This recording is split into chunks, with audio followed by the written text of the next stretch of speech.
This week from the global lane, transformation in the Middle East. Arab countries line up with Israel against Iran. We'll talk to a PBS producer who recently discussed war and peace with government leaders in Tehran and Saudi Arabia. Where in the world? Malaysia. It seems like a moderate Muslim country, but those leaving the Islamic faith there say religious freedom belongs to everyone but them. On the home front, the rise of a Russian Czar, prophecy, and evangelicals. Author Joel Rosenberg joins us to discuss his latest book, Kremlin Conspiracy. An American college says if you wish someone happy Easter this spring, you're guilty of committing a microaggression against Muslims. Campus Reform's Hannah Sherlocker is here to set us straight. And I'll drive it home about a 10-year-old drag queen and Hollywood hypocrisy on sex and child predators. And it's all right here, right now, from the global lane. During his recent Oval Office visit with President Donald Trump, Israeli Prime Minister Benjamin Netanyahu said relations between Israel and her Arab neighbors have never been closer. That's because many Arab countries, particularly Saudi Arabia, now see Iran rather than Israel as the biggest threat to regional security. That's an amazing change in the Middle East. And here to discuss it is Martin Smith. He's international correspondent for Frontline, and he's producer of a new PBS documentary called Bitter Rivals, Iran and Saudi Arabia. Martin, thanks so much for joining us today. Thank you for having me. And you and your team spent about 10 days in Iran, 12 days in Saudi Arabia. You were granted rare interview access for making that film. What were your impressions about both nations and the leaders you interviewed? Well, they're, as you say in your intro, they're engaged in a deep rivalry, and this dates back to 1979 and the Islamic Revolution in Tehran, when Ayatollah Khomeini came back from exile. He declared that monarchs of the Middle East must be toppled, and he most particularly targeted Saudi Arabia. It was also the case that he was usurping Saudi Arabia's role as leader of the Islamic world, as keeper of the two holiest places in all of Islam, in Mecca and Medina, the mosques of Mecca and Medina. And this was a deep affront to the Saudis and a threat. And ever since that time, and that's what we trace in the series, it's 3 hours on PBS Frontline, and you can see it on the website at pbs.org.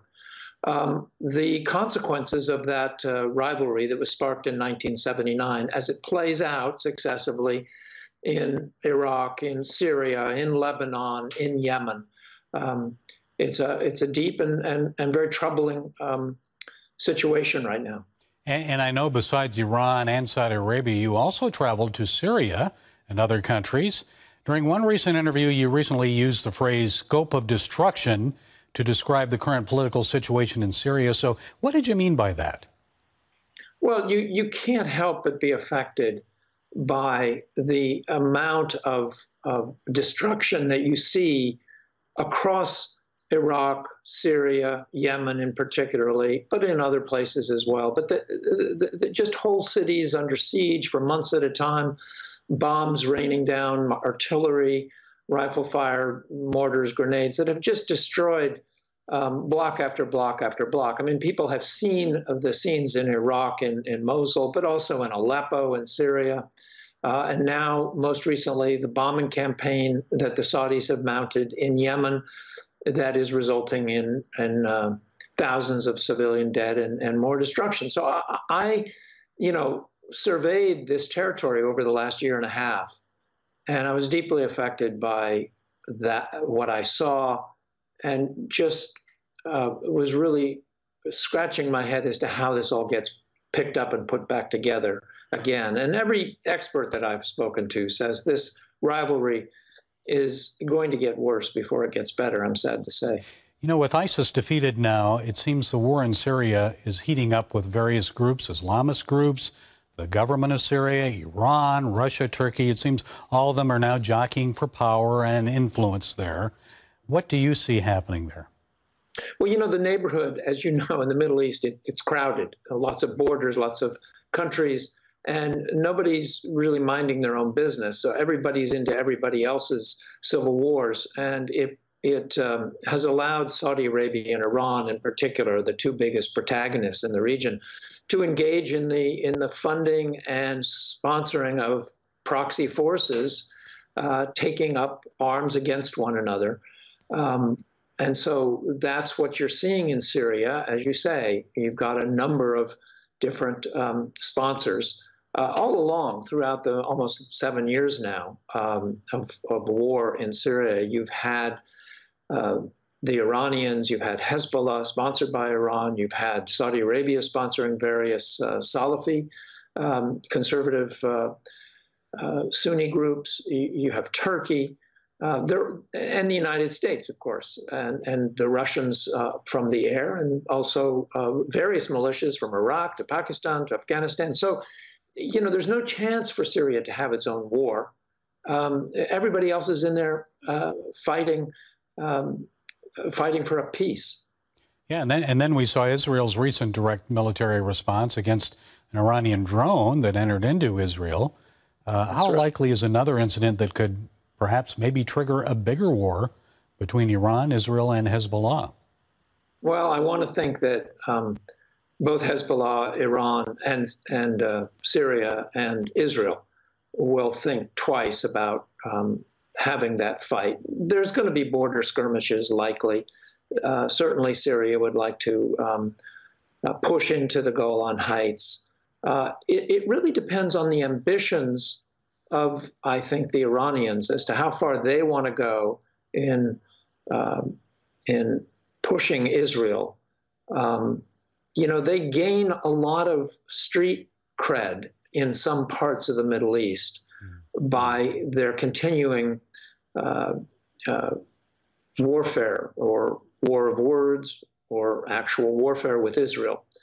So there is some incentive there. And it's a fairly, as you know, it's a fairly opaque government at the top run by clerics in Tehran. It's very hard to know exactly what the clerics and their Islamic Revolutionary Guard Corps, how far they really want to go. Martin, do you think the Saudis and other Arab countries would join in against Iran or stay out of it if we end up with a war between Iran and Israel? Well, I think that the Saudis would use any opportunity they could to push Iran back, but they would have a difficult time coming to the aid of Israel. Politically in the region, it would be a very heavy lift for them to do that. So they might be involved in some kind of clandestine, logistical or intelligence sharing sort of a fashion. But the Saudis aren't a particularly effective military anyway, so hard to know. But certainly they would like to do anything they could to push Iran back. Okay, Martin Smith, Frontline International correspondent and PBS documentary producer.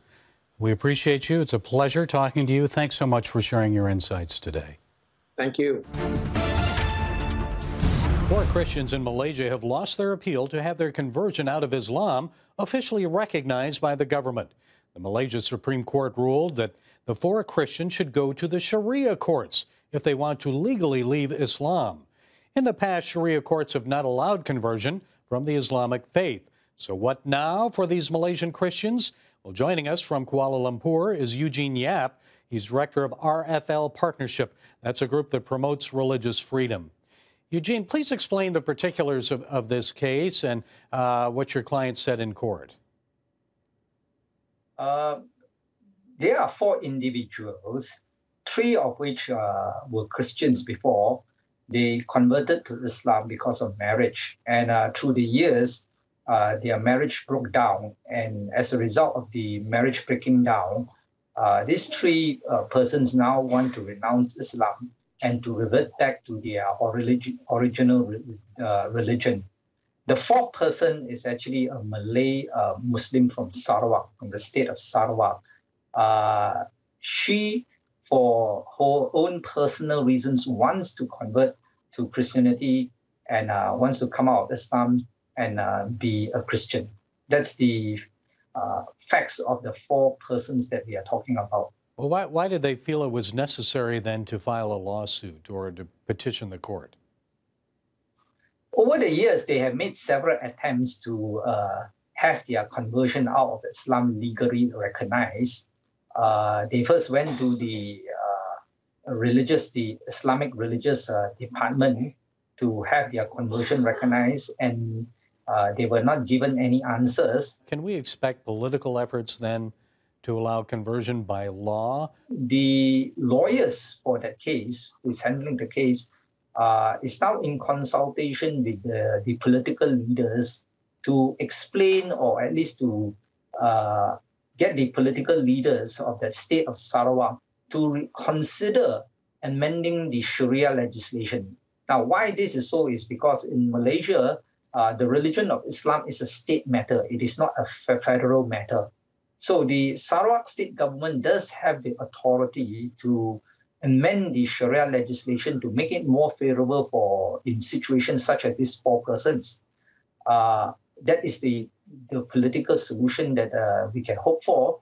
But whether it will work, whether the political leaders will eventually move themselves at the state legislative assemblies to amend the law, it's something that has not been really attempted. But we are still at the negotiation stage. So things are pretty fluid at the moment. Well, a lot to pray for Christians around the world when they want to pray for Malaysia. I think that's a particular point to pray for. And you have an uphill battle there, so we need a lot of prayer, don't we? Yes, please. Please remember Malaysia. At the surface and at the front of it, it would appear that Malaysia is a moderate Muslim country. But behind that moderation, behind that modernity that you see in Malaysia, you see the infrastructures in Malaysia is very modern. We are having challenges, particularly in relation to the situation such as these 4 persons.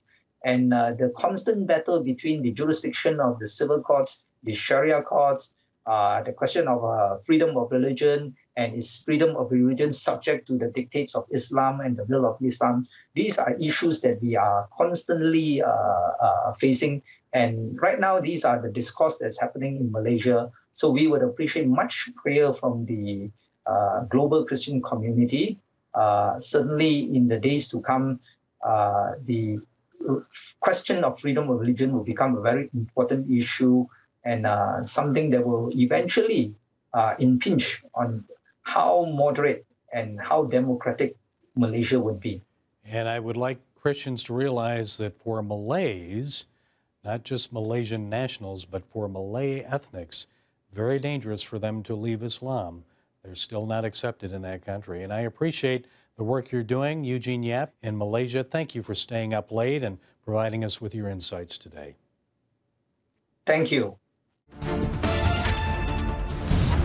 Joel Rosenberg has written several gripping political thrillers, and most of them dealt with radical Islam. But his latest book takes on a different threat to the U.S. and the West, Russia. Take a look.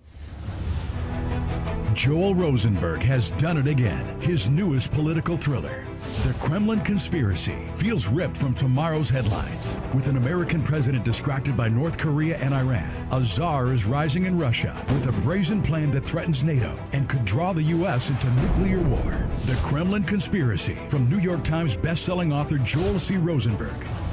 I see in Vladimir Putin a czar rising again. I don't see Putin as a communist, though he was raised and trained in the KGB in the communist Soviet era.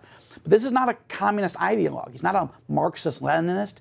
He's a czar. He sees himself as part of the monarchy, expanding the borders of Russia to recapture territory that was, from our perspective, liberated from the Soviet Union when the Soviet Union collapsed. And he wants to restore the glory of Mother Russia. That's his stated intent.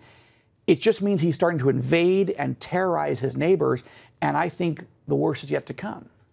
Now, last week, Vladimir Putin gave a speech where he talked about Russia's nuclear arms buildup. So how serious of a threat is that? Yeah, and not just a buildup. He's saying, and we'll see if it's verified over time, he's saying that Russia has new first strike nuclear long-range missiles that can completely evade NATO and American air defenses. Do you believe that? I don't know. The man's a liar. Is he boasting? He's a liar, but he's also somebody who is rebuilding the Russian military. He is modernizing it. Why? For the very reasons I said, because he's trying to both seize and bully and control his neighbors. And in the novel, this Russian dictator, which is not Putin, but let's call him Putin-esque, okay? In other words, you'll get a whiff of where Putin is heading, but I do it in a fictional way. Does he ride around with his shirt off? Well, I didn't go that far. That was okay. too grisly an image. I couldn't pull that off. And, yes. But the fictional leader in this novel is planning a lightning-fast strike on 3 NATO allies, the Baltic states, Estonia, Latvia, Lithuania. Why? They're small countries. They're not well defended by NATO, fewer than 5,000 NATO forces combined between the 3 countries. Russia has 100,000 troops on the border. If this Russian leader thinks he can grab one or all of the Baltic states in 96 hours, which I think, based on the experts, one could do, his gamble is, yes, they're NATO members. Yes, they're protected by Article 5, the Mutual Defense Pact, which NATO says if one country is attacked, we'll all come to their defense. But the gamble in the novel is this Russian leader thinks NATO won't do it. The U.S. won't do it. They won't go to war with Russia. They won't risk nuclear war to get back one or more countries that most Americans can't find on a map. Now, you switch away from the novel back to real life. I believe Putin is actually considering this. And it's a nightmare scenario because if we didn't go to war to rescue these countries, these are countries that lived under the slavery of the Soviet evil empire. They are free now. They're democracies. They're free market economies. Christianity flourishes there. But they're at risk. And a novel is a way of sort of raising that people imagining what a worst case scenario could look like. You get into biblical prophecy here, and what does the Bible say about Russia? How should Christians respond? Well, as you know, I've been writing about the prophecies of Ezekiel 38 and 39 for many years. This novel doesn't specifically go there, but if you know the prophecies, you'll begin to see how a leader could begin to emerge. But maybe it's not this leader, maybe it's the next leader. There's a couple complications I don't want to mention yet and twists and turns in the novel. But yes, the Bible says that Russia will become a major evil force in the last days before the return of Christ, that Russia and Iran and Turkey will form an alliance against Israel. Well, we're watching Putin build an alliance with those very leaders that the scriptures mention. Now, that doesn't mean that we're not necessarily at the point where the war of Gog and Magog, as it's called, is going to happen soon. But I don't know that we can rule it out either. It's a very dangerous situation. I think Putin is more dangerous than radical Islam. I think he is the most dangerous leader on the planet right now. And I'm concerned Washington could get blindsided because their eyes are on so many other topics. Well, Joel Rosenberg, thanks for joining us today. Always a pleasure. Great to be with you, Gary. Thank you. Students at Boston's Simmons College are being told that Christians may be inadvertently committing microaggressions against Muslims. An anti-Islamophobia guide created by librarians says the microaggressions occur when students wish people Merry Christmas, Happy Easter, or say God bless you.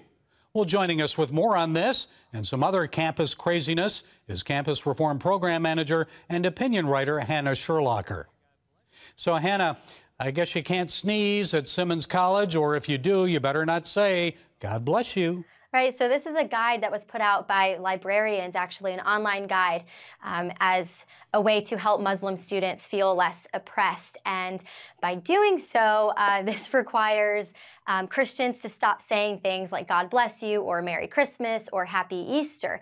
Now, this notion is completely absurd. Practicing one religion is not discriminatory or threatening to another, but clearly college students are learning the opposite. And it's a shame because the beauty of the United States of America is we have the freedom to express different religions and different speech. But instead, when we see guides like this being put out, it really stomples that freedom of religion. For years we've been fighting to preserve religious freedom in this country. This is just an attempt to keep Christianity off campus. Without freedom of religion and expression properly understood, society at large suffers. Just look at what's happening with the Little Sisters of the Poor who were forced to provide birth control against their religious convictions, or the bakers who are fined for not refusing to service a gay wedding cake. You know, students, if they're learning that any expression of their faith is offensive, they will take this mindset with them off campus, and we as a whole society will suffer, not only college students. And on another matter, I understand Southern New Hampshire University is giving $20 million in scholarships to so-called dreamer students. What's that all about?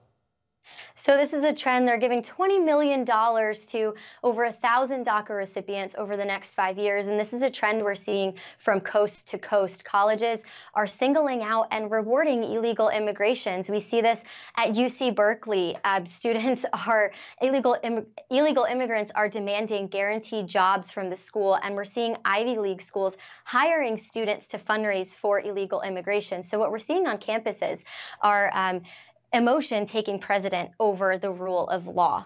I'm sure there are many legal American citizens who sure could use that scholarship money. So what does this move say about priorities at Southern New Hampshire? It shows that we're prioritizing emotion over the rule of law. You know, if we want to discourage illegal immigration, that has to start by decreasing the benefits accrued by illegal immigrating. You know, it's discriminating legal students with legal status when we're reserving scholarships and job opportunities for illegal students. We would be better off teaching the values of the rule of law and actually holding our students to the same standards as a society. And liberal college campuses are still stuck on discrediting the presidential election that happened 16 months ago. I know Brown University now has a course that presents a different view than most Americans have of Trump's election. So tell us about that course. What are they teaching students? So this is a new course that's teaching from the Civil War to Trump's election. There has been a white lash, which is white people's resistance toward racial equality. This is absolutely absurd. We've seen President Trump and his administration create record high jobs, and we've actually seen a record low minority unemployment. We've seen the lowest since 1972. And, you know, additionally, the same people who denounce President Trump as a racist or a white supremacist hypocritically oppose his plan to help minority children and provide better school options for them. So this just goes to show that the left would rather hate President Trump and label him a racist than to see minorities do well. We saw the same thing with the State of the Union when Democrats refused to clap for when Trump was touting record low African-American unemployment. Despite the hashtag #MeToo movement, Hollywood is taking its debauchery and debasement of American culture to a new level. The entertainment industry is a primary influencer of American culture, and psychiatrists say children often mimic what they hear and see on television and in movies. Now, I was astonished recently when I saw this online video of Desmond, a 10-year-old drag queen. I put on some lip balm, and that's when it began. You can do whatever you want with it, no matter what. Even if it looks like a disaster, just go out with it and it'll look fabulous. This look is a deconstructed Wonder Woman look. Desmond says he was first exposed to dressing up in drag when he saw a RuPaul performance on TV. To Desmond's parents, I say this: your son seems like a wonderful child, a good kid, but really? A drag queen at age 10? A 10-year-old doesn't have a mature understanding of sex. He's a child. Most parents would encourage their children to be doctors, lawyers, teachers, engineers once they become adults. But a 10-year-old drag queen? Why? You must be careful, because whether it's LGBT fashion shows or the entertainment industry, there are plenty of predators out there ready to harm children. Just ask former child actor Corey Feldman, who said this about Hollywood. I can tell you that the #1 problem in Hollywood was and is and always will be pedophilia. That's the biggest problem for children in this industry. The casting couch even applies to children. Oh, yeah. And while Hollywood obsesses over gun control and the hashtag #MeToo movement, it's doing little to protect child actors and the American public from sexual predators and pedophiles. Actually, Hollywood is doing the opposite. At the Academy Awards ceremonies this year, an Oscar was awarded to the film Call Me by Your Name. It received the award for Best Adapted Screenplay. The movie's about an affair between a 17-year-old named Elio and a 24-year-old man, Oliver. The movie's described as an exploration of desire and power of impulses toward one another. The director said the story was about two boys who grow in the film. Boys? Really? You mean a 17-year-old minor, a child, and a 24-year-old man, an adult? Nature has cunning ways of finding our weakest spot. Call me by your name and I'll call you by mine.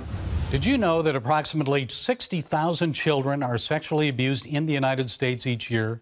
Those are the ones we know about. How many more go unreported?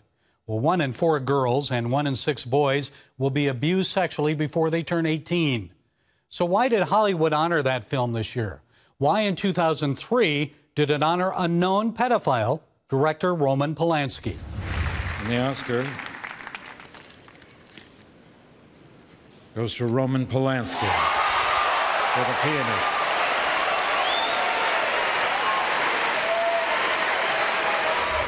Polanski was arrested in 1977 after drugging and raping a 13-year-old girl. He pled guilty to having unlawful sex with a minor, but Hollywood awarded him an Oscar anyway for Best Director. So why did the Academy even allow him to be nominated, knowing that he was a rapist and a pedophile? What message did that send to the world? Despite honoring a child rapist with an Oscar and awarding another one to a film about the sexual seduction of a minor, Hollywood still wonders why the Oscar ratings have hit an all-time low. And I'll tell you, it's not just because of the in-your-face political positions that television viewers are forced to endure. It's also because of the hypocrisy that we see in a time of #MeToo. Hollywood, it's time to stop the hypocrisy. Either you believe in protecting children or you don't. If you do, start acting like it. As you raise your fist and shout words of support for women who are abused on the casting couch, don't forget our children and grandchildren, what's being poured into their minds on the screens, the messages you send by your actions. And here's a warning to heed from the Bible. In Matthew 18:6, Jesus said, "If anyone causes one of these little ones, those who believe in me, to stumble, it would be better for them to have a large millstone hung around their neck and to be drowned in the depths of the sea." Well, I don't know about you, but at the end of the day, I'm just kind of glad to take this tie off my neck. I wouldn't want a millstone placed around it, or even worse, would you? Folks, let's not forget to protect our kids from shootings in schools, but also let's protect them from pedophiles and sexual exploitation, in words and in deeds. Well, that's it from the Global Lane this week. Be sure to catch us on Facebook, iTunes, YouTube, SoundCloud, and Twitter. And until next time, be blessed.